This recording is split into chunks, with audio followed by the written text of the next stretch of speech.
No matter if points are gained or points are lost, there will be much to discuss. For analysis regarding tonight's Winnipeg Jets game, here are Dave Manouk, Ezra Ginsburg, and your host, Drew Mandel. The Illegal Curve post-game show starts now. Good evening, Winnipeg. Good evening, Manitoba. For all those joining us live this evening on our YouTube channel and all of our social media platforms, we say good evening, universe, and welcome to the Illegal Curve post-game show brought to you by Betway. With Ezra Ginsburg, I'm your host, Drew Mandel, here to talk about the most lopsided defeat so far this season by the Winnipeg Jets, losing 6-1 in St. Paul, Minnesota. A performance that will certainly go down in the annals, much like last year's Thanksgiving performance, as one of the weaker efforts of this season. Ezzy, the game wasn't much to talk about. We'll still, stomach through it and fight through it and talk about it. But the opportunity just to spend some time one-on-one without deadweight Manouk around is an opportunity that I'm glad to have. The two of us, of course, and all the hundreds of people who are going to be tuning in, watching us. It's nice to see you, my friend. Absolutely. I'm pretty sure this is the first game that Dave has missed this year. If it isn't the first, it's the second, because we're 18 games into the season now. Yeah. And he got through 17 straight, so that's pretty good. I've missed 3 or 4. So I got to give Dave M credit. He deserves the night off with all the work he does on the website and the post-game show and the Saturday show. But yeah, it's a nice little rare opportunity for the two of us to do a little show, kind of going back to the 1290 days. Yeah. Yeah, you're right. I mean, it was very reminiscent of last year's Thanksgiving. The Jets and the Wild have a very weird relationship. Like, they obviously don't like each other, being, very geographically close to each other. But you would think that, the Jets would make this game a little bit closer. But obviously, there was a little bit of a comeback there in the second period after Kyle Connor got the Jets within 2 goals. But, this was all Wild. And give the Wild credit, right? Like, we talked about it a little bit on the Saturday show, kind of previewing the games coming up against the Wild and the Stars and the Chicago Blackhawks. Mm-hmm. This Wild team is only at least heading into this game, they were only a couple of points out of a wild card spot, right? Like, they weren't playing that great. They'd only won 1 game out of their last 4, if I'm not mistaken. They won their last game on Saturday versus the Hurricanes. So they had 3 days off between games. So you were wondering, would there be any effect in the first period? But obviously not, because they were the much better team, badly outshooting the Jets. I think it was like 13-2 at one point, and it was 16-5, if I'm not mistaken, after 1 period. So give them credit. They were just a much more desperate team. Like, the Jets did not come to play in the first period, and they were badly outplayed, and they really couldn't recover. Like I said, I mean, they made it interesting there later in the second period, making it a 2-goal game. But obviously, the Wild took advantage of the 40 seconds or whatever it was left on the power play, and, Kaprizov made it 4-1, and the game was basically over at that point early in the third. That's the part that to me was so surprising. You first of all, about the number of players on that Jets roster who have ties to the Minnesota area. You have Blake Wheeler's dad, in a very nice touch, sort of announcing the lineup in the dressing room. I'm shocked that, given, what did you hear? Dylan Sandberg had 40-something family members and friends in town. He was playing tonight's game. Half of Hermantown was there, I think. Yeah, he was playing tonight's game for free, no question. I'm shocked at how flat the Jets came out for tonight. I thought that, they would have had, some extra jump in their game, and they certainly can't use any sort of the tired factor as an excuse, because they haven't had a back-to-back. They've been playing, every second night after having a pretty light majority of November. So this wasn't a fatigue factor whatsoever. This Jets team just didn't really look ready to play the vast majority of the game, no question. But it was just shocking to me at how lethargic they looked to start this game. They looked lethargic throughout the majority of the game, but just a very surprising lack of energy for a Winnipeg team that I thought would have a lot of jump in their step. This being, a homecoming for so many of the players. Yeah, it's pretty inexplicable, and the bounces were obviously going the Wild way. We'll get into the goals, but goals were going off of defensemen back. They were popping up in the air, going off of Hellebuck, going off of sticks, going off of heads, shoulders. So, I mean, it was kind of one of those games. And, you know, the thing with the Wild is they're a good defensive team. And Philip Gustafson, I think, deserves a lot of credit. He wasn't spectacular tonight, but he made a really good save. You remember the Cole Perfetti save when John Merrill blew a tire and then Wheeler took the puck and they went on a 2-on-1. Wheeler made a beautiful pass. I thought Wheeler, you know, even though he didn't have the strongest game, and that was a beauty pass to Perfetti, and Gustafson just made the right pads. I believe it was it was a pad save on Perfetti. Perfetti just couldn't elevate, right? But it was that kind of summed up the night for the Jets, right? Like it just wasn't their night. And, you know, the Wild were just better and sometimes you just have to say that, right, Drew? Like sometimes you just have to say that the Wild outperformed the Jets. You look at a guy like Matt Boldy, right? Like Matt Boldy, first round pick, 2019. I think he was taking 7 or 8 spots before Heinola, if I'm not mistaken. This is a guy who hadn't scored in 5 straight games. Right? Like, so this isn't a guy that was like red hot going into the game. Same thing goes for Marcus Foligno. I want to say Marcus Foligno, Drew, it was 10 or 11 games that he didn't have a goal, right? And he had 2 goals tonight. So I think he had 1 goal heading into the game, right? So he tripled his goal total tonight. So, and Foligno's a guy that's kind of given the Jets headaches, you know, in the 4 or 5 years that he's been with the Wild. Because of course he was with the Sabres before that, right? So, you know, give the Wild credit. Guys like Foligno and Boldy, like they were hungry tonight.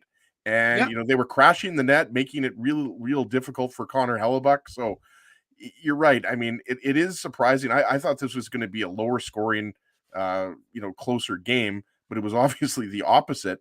But yeah, the Wild just, they wanted it more.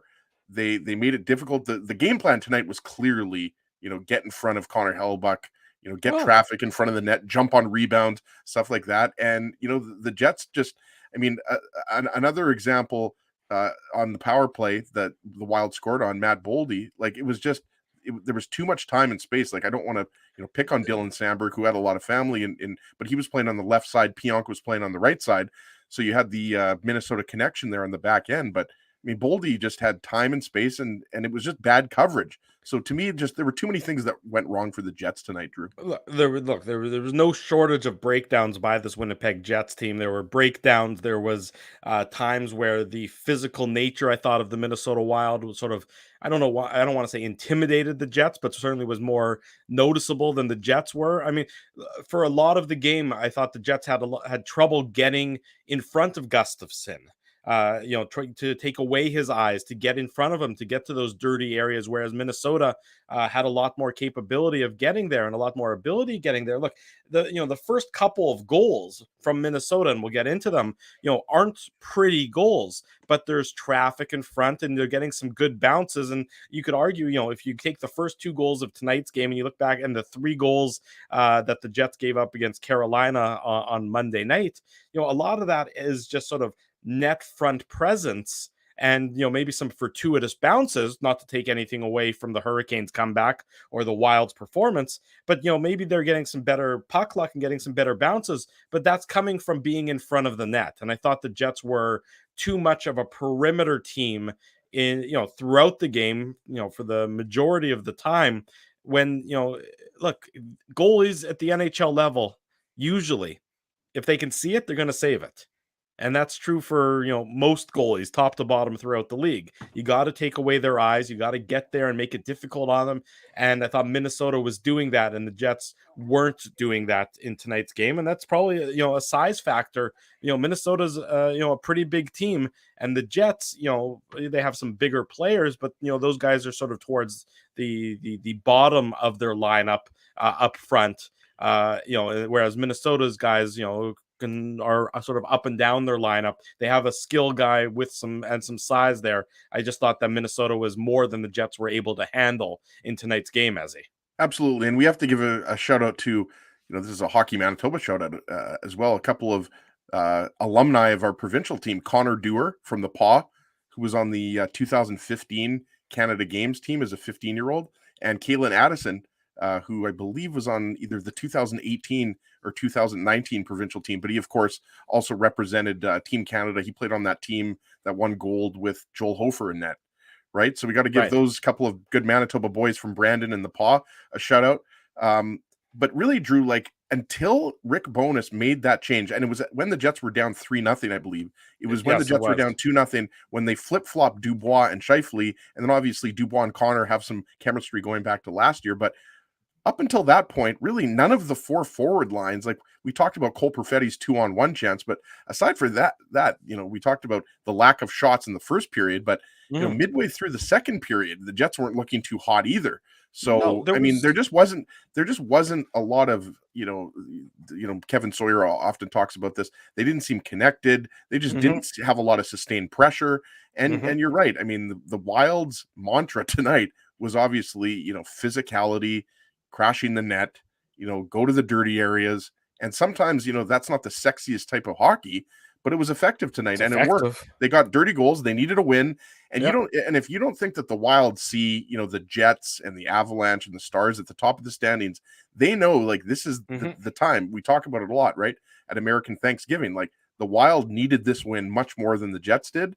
And, sometimes desperate teams do desperate things. And, a lot of those goals, you can't fault Hellebuyck. And by the way, like I saw, a conversation on Twitter, Scotty Billick was talking about this, about pulling Hellebuyck. I'm not sure if, you do that after the 5-1 goal or you do that after the 4-1 goal. I wouldn't read too much into it. Like, I don't know. I mean, if it's maybe 7-1, 8-1, I don't know. I mean, that's up until the coach, but I definitely didn't think Rick Bowness was hanging Hellebuyck out to dry. I think his teammates did that. Yeah, no. Look, there's no question that, if you're going to lay the blame in tonight's contest, I mean, Hellebuyck wasn't, anything to write home about. He was average at best, but you're far more concerned with the play of some of the forwards and some of the defensemen than you are with the play of Connor Hellebuyck.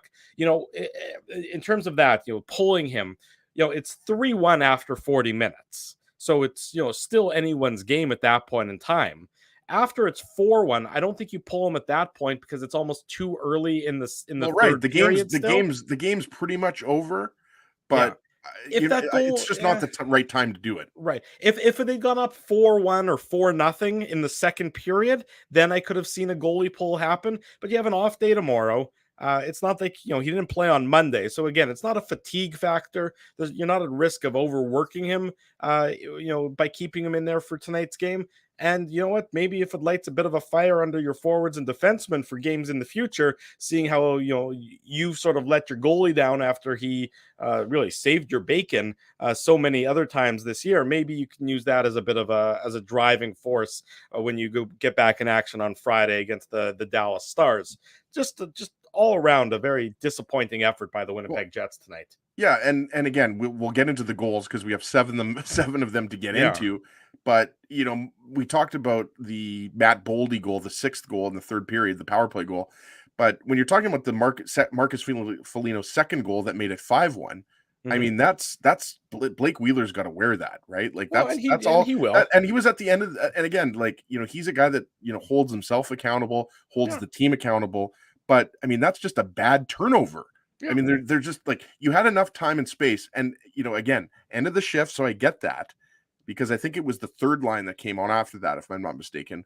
Janssen Fjallby, I remember, if I'm not, it was the third or fourth line, and Wheeler was the last guy on his line to get off. So I get that he was tired, but I mean, that's just a terrible turnover. So to our point about Hellebuyck, I mean, do you pull Hellebuyck after the 5-1 goal? Like, I guess my point would be, does it even matter at that point? It doesn't matter at that point in time. I think, if they had run away with the game in the second period, then, if it's out of hand after 40 minutes, then I wouldn't be shocked to see Riddick start the third period in goal. But it was still anybody's game, after 40 minutes. The Jets, arguably were fortunate to be in the position where they were in after 40 minutes, only down 2 goals. That quickly became 3, of course, as we'll get into. But, I just don't think that the timing was right at any point during the game to make that kind of move into, so I'm fine with the way Connor Hellebuyck was handled. I honestly, I just saw Scotty Billick brought it up, sent out the tweet, and then a few people were getting in on it. So obviously, Scotty's entitled to his opinion, good friend of the show. I really, that wasn't crossing my mind. I just couldn't believe how badly the Wild were outplaying the Jets, considering how good the Jets were for the majority of the game against the Hurricanes. Obviously, the last 5 minutes where the Hurricanes tied it up with the net empty, that wasn't that great. But wasn't expecting that at all tonight. But again, give the Wild credit. Sometimes you just have to give the other team credit for playing a much better game. Yeah, I would agree wholeheartedly with that. Let's get into the goals in tonight's game. It's the Betway game recap brought to you by Betway, one of the most trusted voices in sports betting, both in Canada and all around the world. Betway is the sports betting app that puts you, the customer, at the forefront with a large selection of betting options and sports, as well as strong promotions and fair odds. What are you waiting for? Head on over to Betway and bet your way. Must be 19 years or older to play. Please play responsibly. As we talked about, the Minnesota Wild opened the scoring in the first period at the 8:20 mark of the first period. Mason Shaw gets his third of the season. Assist to Matt Dumba, an old friend of the Winnipeg Jets, Nick Patan, also getting in on the scoring. That's his first assist of the season. It's 1-0 for the Minnesota Wild at that point in time. Just sort of a bit of another fluky goal, a double deflection, a double bounce a little bit, and it beats Connor Hellebuyck. He probably doesn't love the goal, getting scored on him. It's not one that he's going to be thrilled about giving up, but you can see at least the way the puck moved is to sort of understand it a little bit better than at first glance, I would say. Yeah, like it went off of Morrissey's back, Drew. So, I mean, anytime that happens, I mean, that it's not the goalie's fault. Yeah. It's very difficult to read that. So, you mentioned Nick Patan. This was only his second game of the season. He played the last game we mentioned on Saturday. His revenge factor was high, clearly. Well, you know what? Nice for him, though, right? Like Nick Patan for I forget if he was a second round pick or a third round pick. There you go. 2013 in New Jersey, right, Drew? So, for a guy that was drafted in the second round, obviously he didn't play as many games as he would have liked with the Jets organization or, in the NHL in general. But, nice for him, getting some games in the NHL. But you're right. I mean, this was, going to the net. We talked about Connor Dewar was in front of the net, battling with, I believe it was Josh Morrissey. And we talked about, the puck just, it's just an unfortunate bounce, good on the Wild off the faceoff for just putting the puck on the net. But again, that's one of those goals that you can't really overanalyze too much. It's just unfortunate, that the Jets got off to that start, but you got that feeling with the way the Wild were controlling the play, generating scoring chances. It's not surprising in that situation that the fourth line was the line that got the goal, because I'm sure we'll get into, Kirill the Thrill and Matt Zuccarello and Sam Steele, former Regina Pat standout, but that line is unbelievably talented. Like, Kaprizov had 108 points last year. And Matt Zuccarello has been doing it in the NHL for many, many years. So, that's the line that you expect to do a lot of the damage. But in this particular case, the fourth line guys got it done. Yeah, absolutely, they did, and it's and look, the Jets are fortunate to only be down 1-0 after 20 minutes, because that was an awful first period. They just weren't one of the ready worst. to play. I was telling you, Drew, right before we went live here. The only period that I can think of that was worse was the period on the road in LA when they got outshot. I feel like it was like 17-4 or something ridiculous like that. So to me, it reminded me a lot of this game, where the Jets just never seemed to get themselves under control, didn't really seem to put together 2 or 3 good shifts, and the pace was just completely dictated by Minnesota. Yeah, exactly right. Just completely dictated by Minnesota is right, and they seem to have the puck on their stick the entire time. Jets get outshot 16-6 in that first period, and it's I'm surprised that it even seemed more one-sided than that. That was just an awful first period by the Jets, and you're thinking, okay, well, one goal is one goal. It's not the end of the world. You might be able to get back into it a little bit more. In the second period, maybe you realize, your first period was awful. It can't continue. Well, the second period and the start of the second period wasn't much better. The entirety of the second period was better. But again, the Minnesota Wild are still the better team to start the second period. And at the 2:50 mark of the second period, you talk about the Manitoba connection. We talk about the Minnesota connection. Here's the Manitoba connection for the Minnesota Wild. Kalen Addison, he gets his first of the season, assisted John Merrill and Matt Boldy, and it's put a puck on net, and good things are going to happen.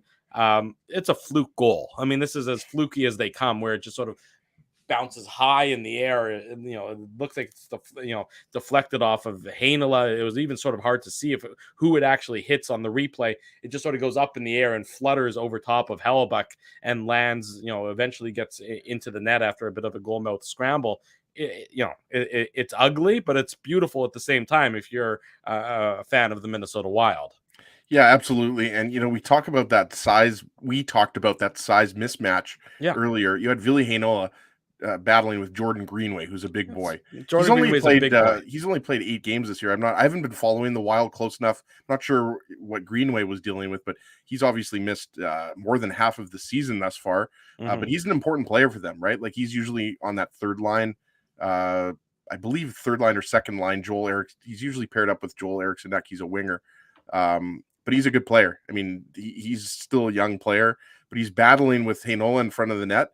And, I'm not sure, the goal was reviewed. I'm not sure if it was high stick that they were reviewing, because I don't think there was goalie interference on the play.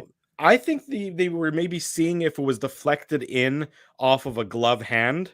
That's the only thing that I could maybe think that they were looking at. It was clearly a good goal. There was nothing to see on the video review, but they did look at it, and there was 2 things that I think they were maybe looking at to see if it was knocked in with a glove hand in the sort of scramble in front of Connor Hellebuck. It was Lowry and Boldy that were battling right at the net, and then it popped up, and then it went in. I think there was also some maybe some consideration of it going off of a skate. I have no idea. But the puck clearly went in. It never touched Boldy. No. I mean, it was clear, and I don't have a problem with them taking a quick look at it. They didn't spend hours, reviewing it like it's the Zapruder film or anything like that. They took a quick glance. They said, good goal, let's move on. And so that was fine. That's how video review should operate. You look at it. If there's nothing glaring, you move on. You don't sit there and try and find something. It was a pretty quick review, though. I mean, it wasn't because it was obviously a good goal. There was nothing about it that would delay it or make it longer than anything. But it's 2-0 for Minnesota at that point in time.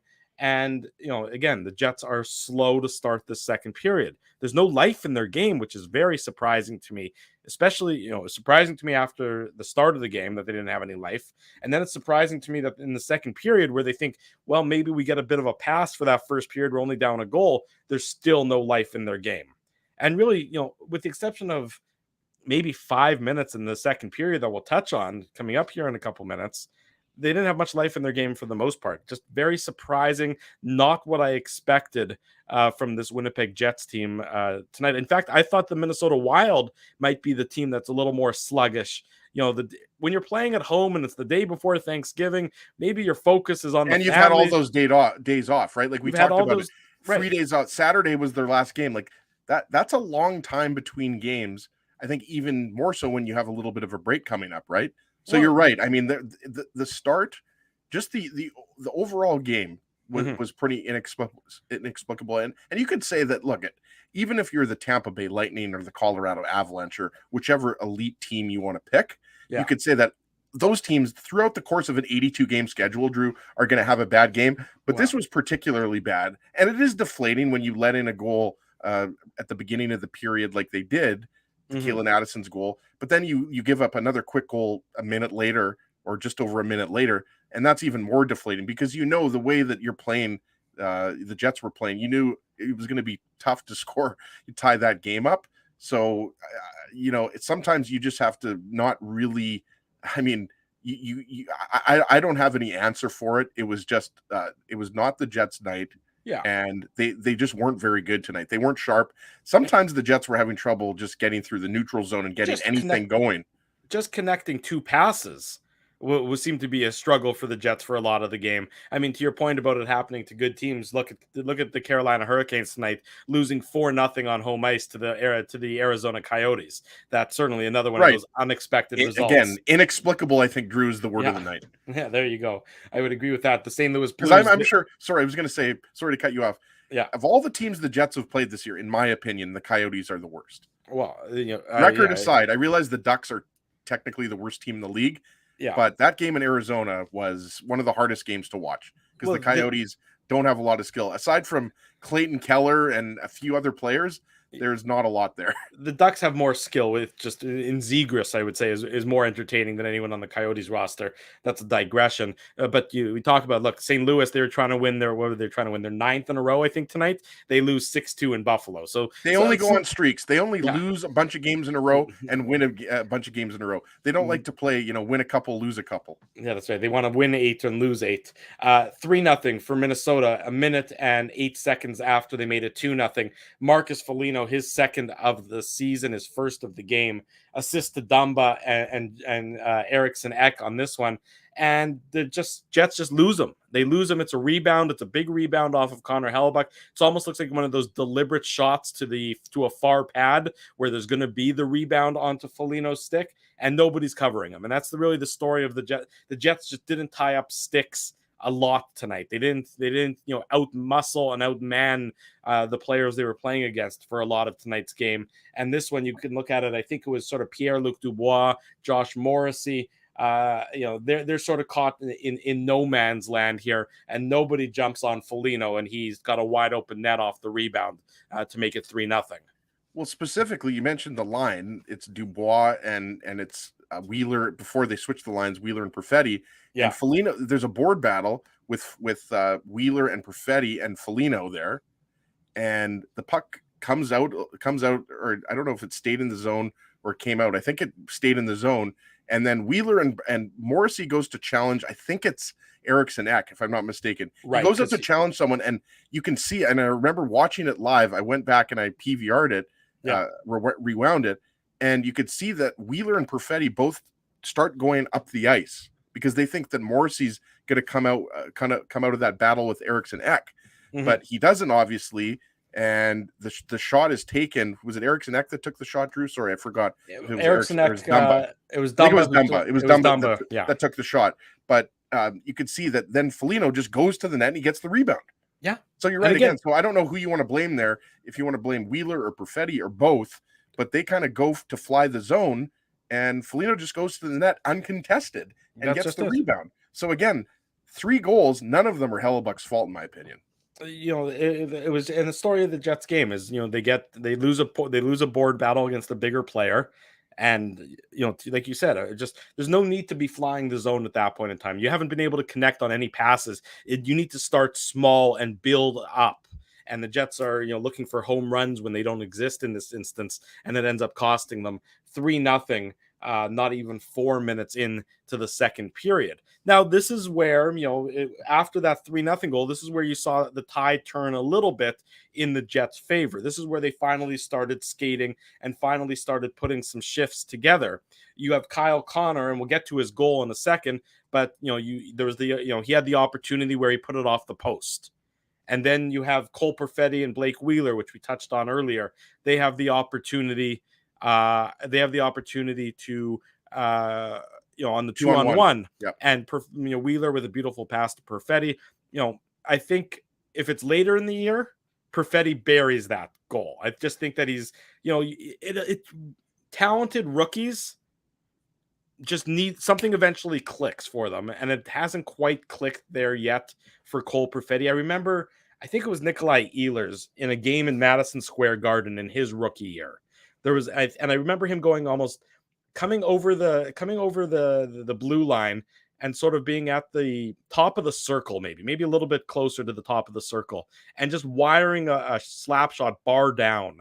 I think he was on a one-on-one battle, and that to me is where it clicked for him. I'd have to go back and look at the actual particulars, and it's entirely possible I'm mixing up games. It's been a lot of years, it's been a lot of games, but I remember it was early in the season, so whether that was his rookie year or whatever, I know exactly what goal you're talking about. It was like a snapshot that I think went bar down. Yeah, it went bar down. It was in Madison Square Garden. It was one of those goals where you're like, okay, wow, like this guy's got some talent. Yeah, like this guy is really good. We already knew that he was really good coming out of junior, but it was like you said, it was one of those games where, and after that, I think he did go on a goal scoring streak. So it doesn't really matter what year, Drew, but because let's be honest, we've been doing this show for well, not the post game show, but we've been doing the Illegal Curve Hockey show for over 13 years actually at this point.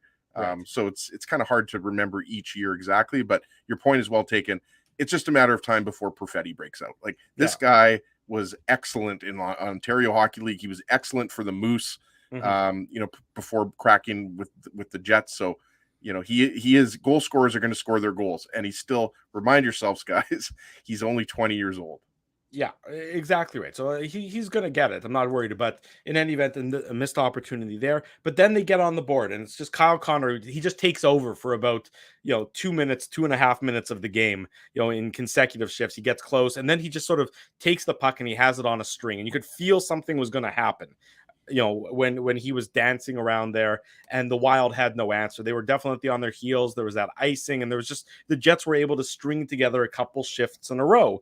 And Kyle Connor, looking like the dangerous goal scorer that he is, gets his 6th of the year. Of course, the assist goes to Josh Morrissey, because all Josh Morrissey does is get assists, some goals too, but assists more so this year. And Mikey Eyssimont gets his first NHL assist after getting his first NHL goal the other night. So and it's 3-1, and there's about 5 minutes left in that second period, and so the Jets have life. They've been badly outplayed for let's say 35 of the 40 minutes in the game to this point, but they have a little bit of life at 3-1 after the Kyle Connor goal, Ezzy.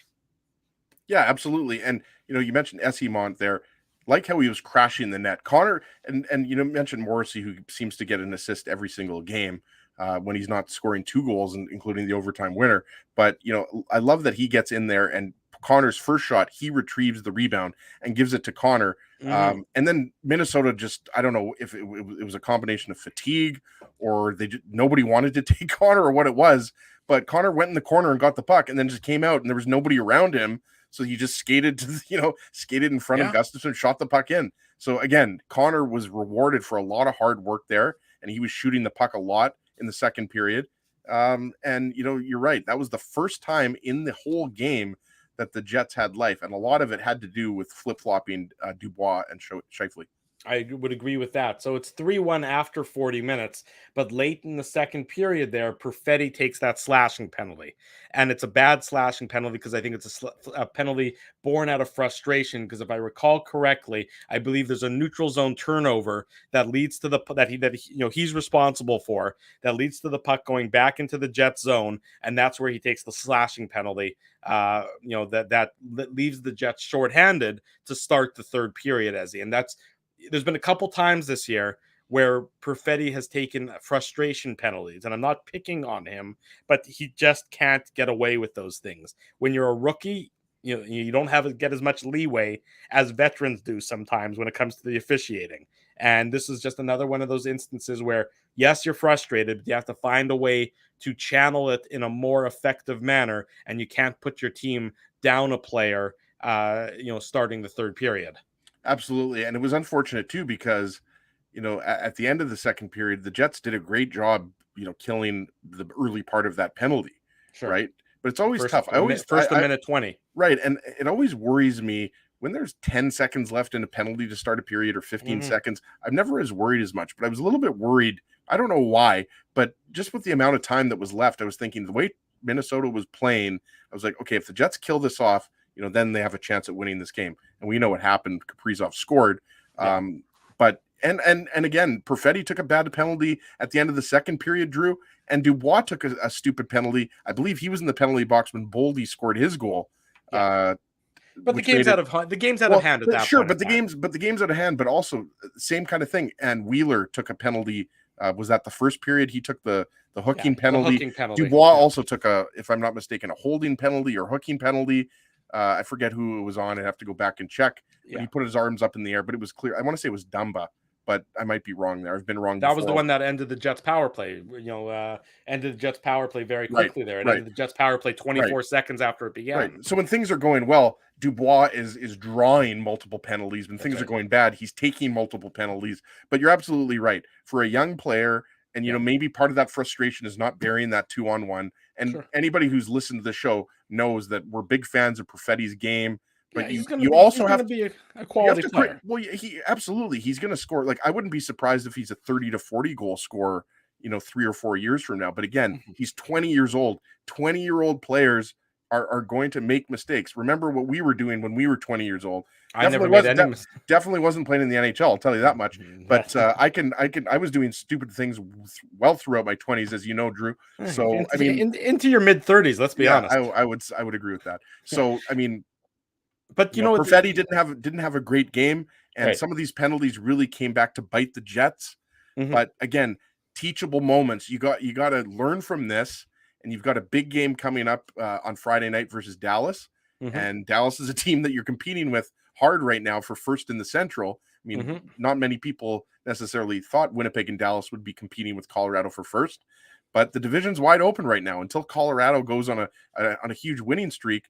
Right now this division is completely wide open. Well, take advantage of your opportunities while they come in the midst of this Central Division stretch that the Jets are in. First of 4 games in a row against Central Division opponents, the Jets are with tonight's loss to the Minnesota Wild. I want to touch on the Kaprizov goal. We're probably not going to get into all 6 of the Wild goals because I don't think we need to hammer that too heavily. The Kaprizov goal, look, he's a fantastically talented player, but somebody's got to put a body on him in that instance.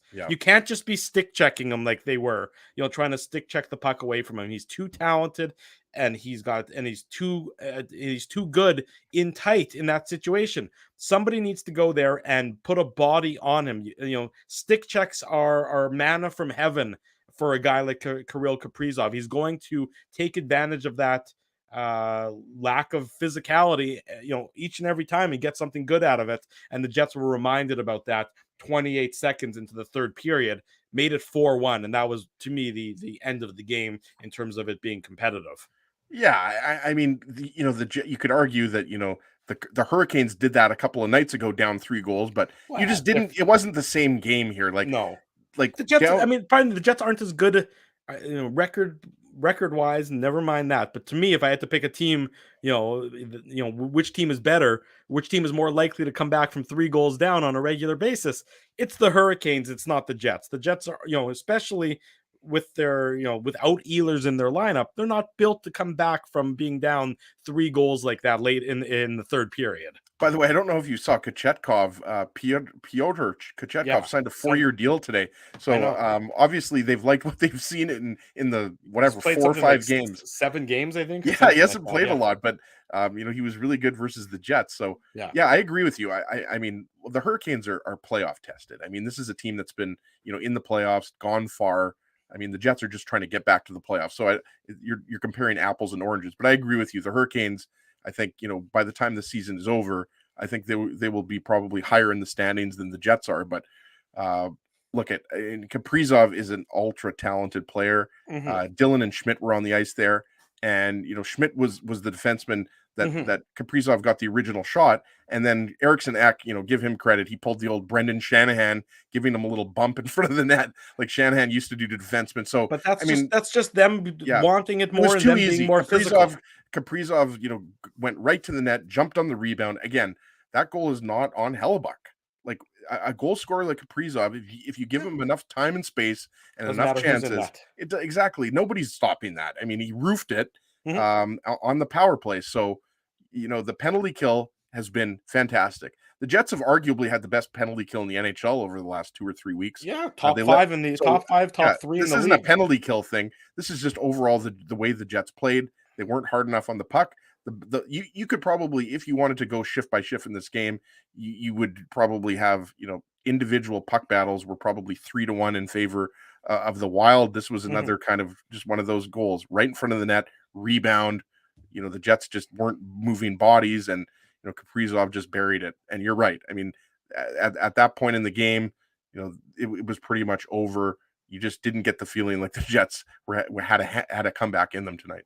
They certainly didn't. It ends up 6-1. The Wild had 2 more in the third period. Marcus Foligno, he gets his 3rd assist to Eriksson Ek, and Boldy gets his 7th assist to Kaprizov and Addison. And it's just all around disaster for the Winnipeg Jets in tonight's game. I know I don't want to break them down either, Drew, but we did talk about the 5th goal a little bit. I mean, that's right. Again, it's a Blake Wheeler egregious giveaway to, I believe it was Eriksson Ek. or was it Foligno? It was Foligno who I think forces the giveaway. Then it ends up back on his stick. Where he ends up getting the goal on it. I think it went from Foligno forced the turnover, Eriksson Ek, and then back. Yeah, exactly right. And then the power play goal. I mean, Mark Scheifele's out killing penalties. Mark Scheifele's played better defensively this year, but Mark Scheifele is not a penalty killer. And you got to, you saw why as they outlined on the broadcast. I think it was Jamal Myers doing the color analysis.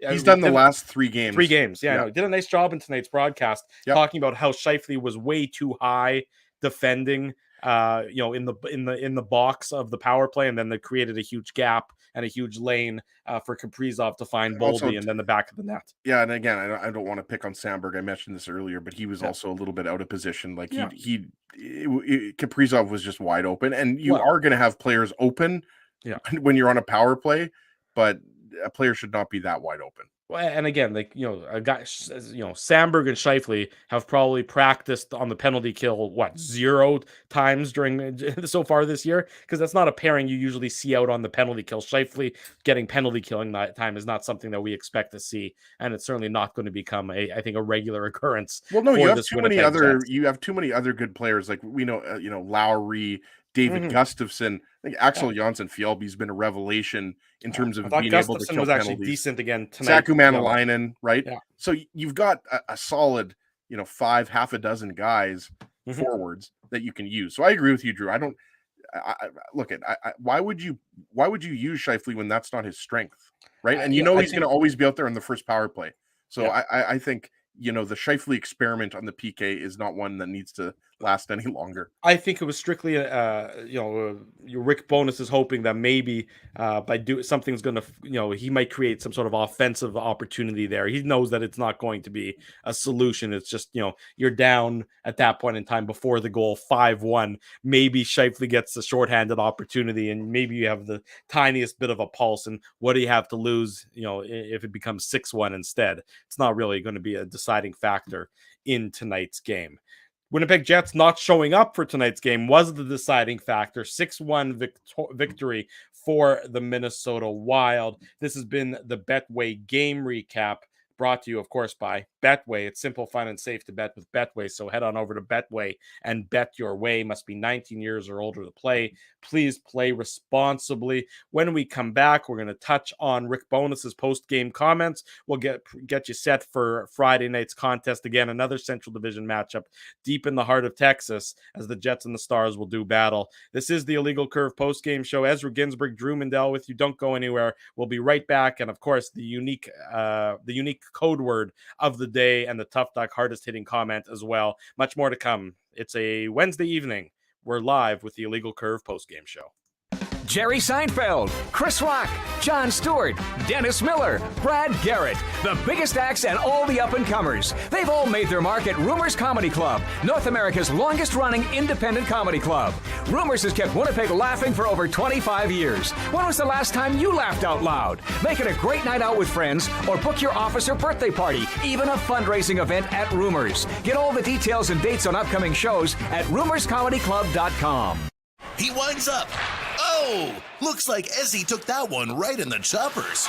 A blistering fast puck hurts like HE double hockey sticks. That's why I let the pros at Linden Market Dental Center turn my yow into wow. Get your brilliant smile back with state-of-the-art restorative and cosmetic dentistry from real pros. And remember, always wear a mouth guard. Now that's solid on ice advice. Learn more at lindenmarketdentalcenter.com. Creating smiles for life. Whoa, Ezzy, everything okay? You look stressed. Of course I'm stressed. We're moving, the house is upside down, the kids failed miserably at packing the fine china, and my life is in chaos. Chaos! Yes, that does sound like a problem. What am I going to do? Ezzy, relax. Rolly's Transfer Moving and Storage is the answer. With 60 years of experience in moving Manitobans and a track record of exemplary customer service, one call to Rolly's and your stress is gone. No job is too big or too small. Just visit Rollies.com and they will take it from there. Thanks, Dave, and thank you, Rollies Transfer Moving and Storage, online at Rollies.com. Dave, my man, why are you in the car already? It's hours until game time. Drew, it's because I'm stressed out right now, driving around downtown Winnipeg, looking for a parking spot, and I'm not finding one. I've lost Ginsburg. I don't even know where that guy is right now. Dave, haven't I taught you anything? Do what I do. Pre-book your entire month's worth of game day parking with the Grid Park app. It's super easy to use and saves me both time and stress. Well, Drew, I'm not independently wealthy like you are. So I'm sorry that I don't have millions of dollars to pre-book my parking month in advance. What's that going to cost you? $25? How about $5? Come on, $5? No way. $5. I'm not telling you a lie. And our listeners can get a free park with the new special promo code Illegal Curve. Guess what? There's more. Come on, there's more, Drew. You're lying to me. What more could there be? Grid Park now has underground parking, so my car can stay warm during the game. So wait a second. All the driving around I do, looking for parking, minus 40, you're telling me I could be toasty warm in a car after the hockey game? That's exactly what I'm telling you. Underground parking. Just download the Grid Park app. That's GRYD Park and use the code Illegal Curve. All one word. You'll park for free your first time. Hi, it's Drew from Illegal Curve here. Selling your home can be stressful, but it wasn't for me. Thanks to my friends at Zappia Group Realty, they made the process so easy. My home sold within 48 hours and with multiple offers. Zappia Group Realty took care of everything with their exquisite customer service and attention to detail. If you want to sell your home for more in less time, get started by talking to Frank and Mauro Zappia of Zappia Group Realty. Online at zappiagroup.com. For 3 generations and over 80 years, Tough Duck has been making apparel that works and plays as hard as the people who wear it. From jackets to work boots and everything in between, Tough Duck's clothing can handle the harshest environments, even the Illegal Curve hockey show. Work to live, live to play. Visit toughduck.com.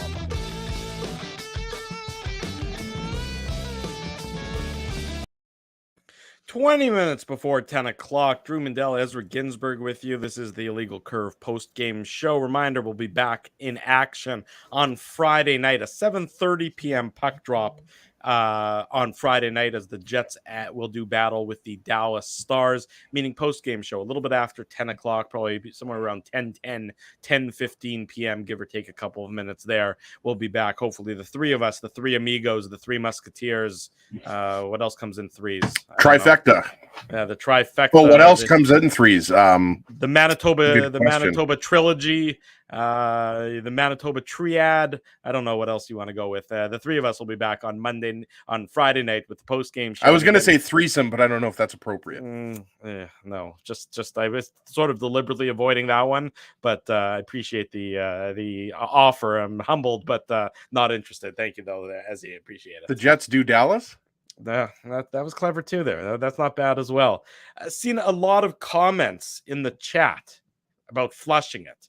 Just burn the tape. I saw Murat, I think, tweeted burn the tape. And I saw people. Murat's going to be on the Saturday show, by the way. Yeah, there you go. Murat's going to join us on Saturday morning at 9:30. So you can tune in for that. But I saw some people in the chat saying just burn it. Don't even look at it. Don't even look at the video. Don't even pay any attention to what happened tonight.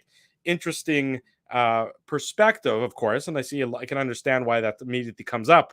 Rick Bowness was asked about that in the post game. I want to read his quote directly. This is courtesy of Mike McIntyre, who sent this out into the Twitter sphere. Quote, "We don't flush it, not a chance. I think one of the concerns is the lack of discipline. That really bothered me tonight. Penalties at the wrong time, turnovers at the wrong time, yapping at the ref." Rick Bowness called tonight's loss one of those harsh reminders of how to play this game the right way, a harsh reminder of how to win in this league. Rick Bowness says He told his team post-game to, quote, take pride in the fact that teams like Minnesota are chasing you in the standings. Quote, but also take the responsibility that comes with being on a good team, being prepared and playing the right way. None of those things we did tonight. I like that honesty from Rick Bowness, I like him saying, no, we're not just going to flush it. No, we're not just going to move on. We're going to take this as a learning opportunity. We're going to take this as a opportunity to, recalibrate ourselves after each and every game and in preparation for each and every game to ensure that what we're doing is the right thing to prepare for the game, to be ready for the game, and to ensure that you're doing what's necessary to be able to try and win the game. Right. There's a few things here, right? Like we talked about the bad start. The first period was pretty awful. The beginning part of the second period, the first 5, 6, 7 minutes of the second period were not good. We talked about the second half of the second period was much better. But when you talk about whether it's the Perfetti penalty in the second period, the Wheeler penalty in the offensive zone in the first period, Dubois' roughing penalty at the end of the game, and yes, the game was over. Like I think it was 5-1 Wild at that point when Dubois took the penalty, or 4-1, regardless, doesn't matter. The game was over. But coaches hate that. All coaches hate that. Coaches, it doesn't matter if it's a tie game, a close game, or a blowout. Coaches hate penalties that guys take out of frustration because they don't need to take those penalties. And it really I think it reverberates around the whole team. It really does. And they want guys to finish, they say, the right way all the time, but they just want them to play out the game, play hard, and move on. And so I do think you can learn something from this game. You can and look at the Jets, even though the Jets are tied for second in the Central, and I think they're fourth or fifth overall in the NHL in terms of points percentage. The Jets are not a team that can take nights off. They just can't. Not only because they'll end up losing games like they did tonight against the Wild, but they can easily lose 2 or 3 games in a row. And the schedule is not easy coming up. We talked about not only do you have a game every second night, you've got Dallas coming up, you've got Colorado coming up. And look, say whatever you want about Chicago, they're not a pushover. They're leading the Dallas Stars right now. It was 3-1 last time I checked, or 3-0, I forget. They're putting they're putting, first of all, they still have Patrick Kane and they still have Jonathan Taves, so they have some talent, and they're putting forth an honest effort. And that's, I think what Rick Bowness is almost saying. 3-1 Chicago, right now. Over the and Stars. I think that's what Rick Bowness is saying in his comments is, look, you need to have at least, you're not going to win every game. And no coach expects you to win every game. But when your effort isn't at the level it needs to be, or when your preparation or your attention to detail or whatever aspect of the game is not at the level that it needs to be, that's not something you flush. That's something that you use as a learning opportunity. And this Winnipeg Jets team certainly is not beyond needing to take advantage of any learning opportunity that they might have.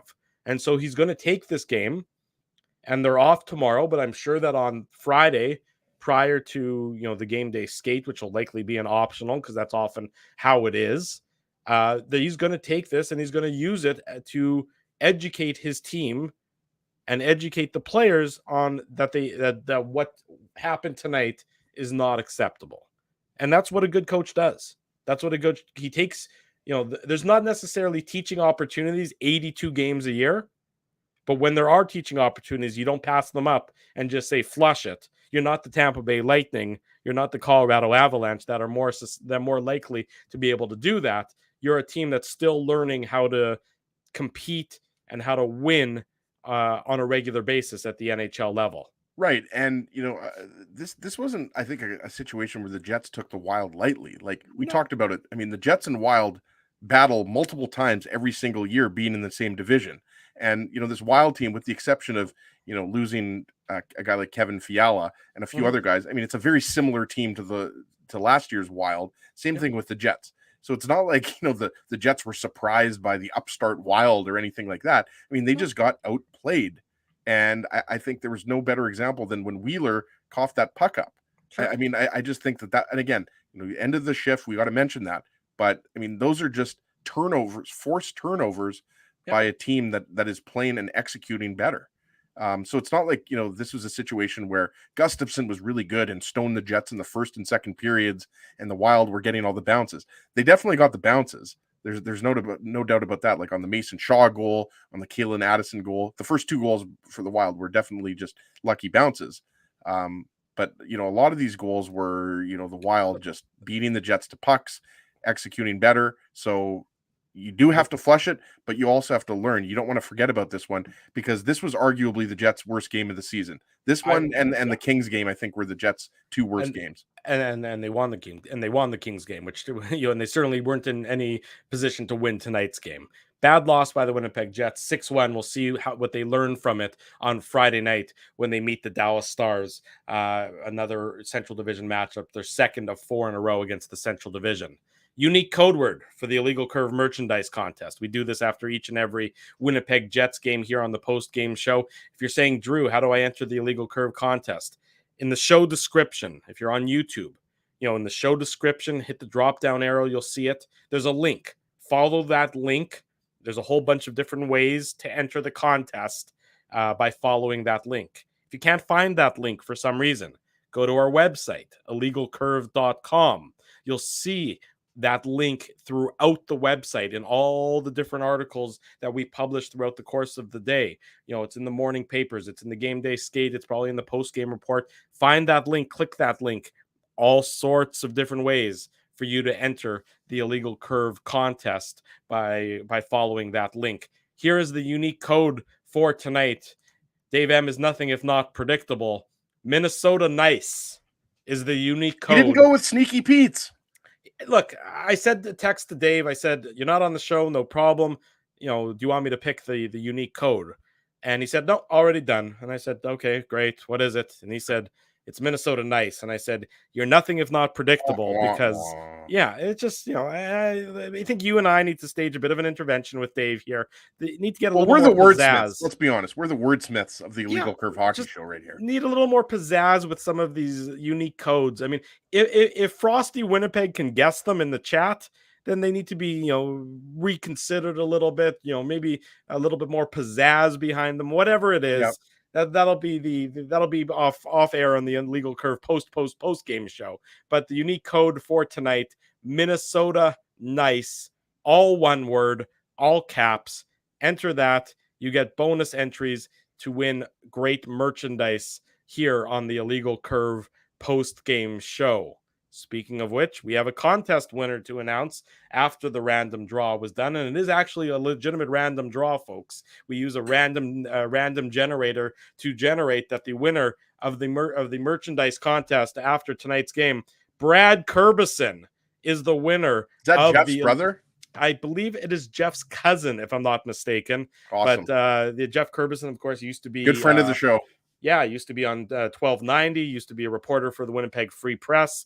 Brad Curbison is the winner of the IC merchandise contest. So congratulations to Brad on picking up that victory. We'll be in touch with him via email to let him know what he has won. And Dave M, of course, there you go. That's Jeff's book, Broken Ribs and Popcorn. A great read if you haven't yet had the opportunity to read that one. It talks about obviously Jets 1.0, the Broken Ribs, referring to Dale Hawerchuk and what might have been the best Jets 1.0 team. Not in the NHL days, not counting the WHA days. But Brad Curbison, congratulations to Brad for winning the merchandise contest. Ezzy, do you have a Tough Duck hardest hitting comment for us? I'm still looking for one. There's a lot of good comments, so just give me a minute or two, Drew. Okay. You can keep talking, and I have to keep scrolling here. I was looking for a comment, but just give me a minute. I'll give you 2 minutes. That's fine. It's just more of an opportunity for me to hog the mic. Maybe a Mindell Moose minute. No, I don't know anything about that. That's not going to help anybody. But I'll just keep talking about tonight's performance. And the Nikolai Ehlers news came out from earlier today that he's going to be out of the lineup for, they said, about 4 weeks, maybe 6 weeks. For that hernia, he had that hernia surgery. Easy for you to say. Yeah, successful surgery. It's indeterminate how long he's going to be out of the lineup. Interesting that he had the surgery in Detroit. I don't know if there's a hernia specialist in Detroit. I would have to believe that there probably is, because why else would you fly to Detroit for a surgery? I'm sure it's lovely this time of year, but still probably I assume it's for medical reasons more than anything. But Ehlers will be out of the lineup. I mean, I would say probably looking at a best case scenario early in 2023. That would probably be what you're looking at as a best case scenario for Nikolai Ehlers to be back in the Winnipeg Jets lineup, Ezzy. And that's obviously the Jets at least know of it. They have a time frame now. It's not day to day. It's not maybe he's going to skate in a couple days. They know that, at least for the next 4 weeks, next 6 weeks, whatever length it's going to be, no Nikolai Ehlers. So it's going to be incumbent on everyone else to pick up the slack from him. Absolutely. It wasn't what they wanted. They wanted Ehlers back, but surgery was required. And you're right. Now it's not a question of, is he going to come back in a week or two? Now we have a time frame. It's 6 to 10 weeks, I believe, is what they said. But I think now they've revised it a little. Now it's more 4 to 6 weeks. Yeah, there you go.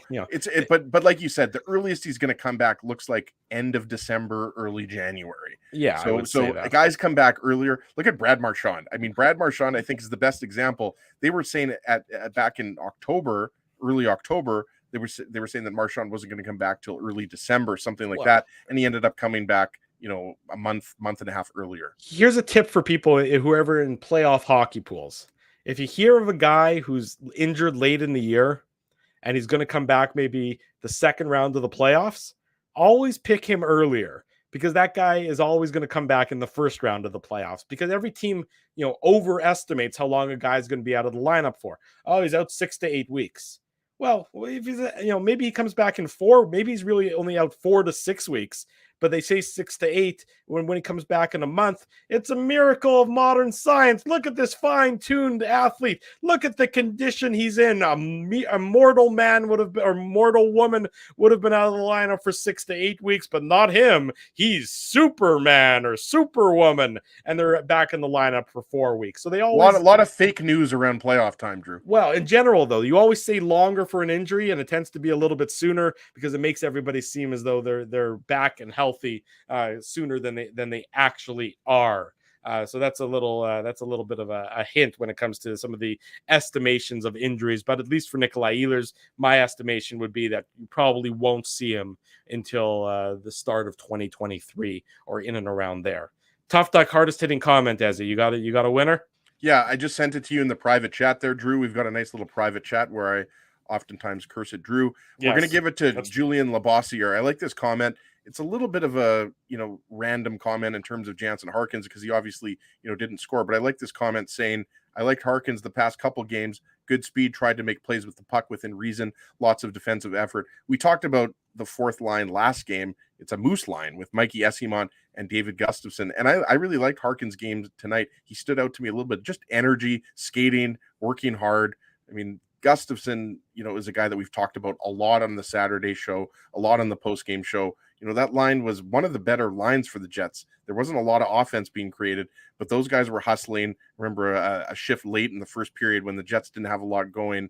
That line was giving them some energy. So I really like that comment from Julian about Harkins, a guy who went down to the Moose, scored a bunch of goals, got called up, and he's taking advantage. Like the Jets have, a lot of injuries with guys like Ehlers. We talked about Mason Appleton.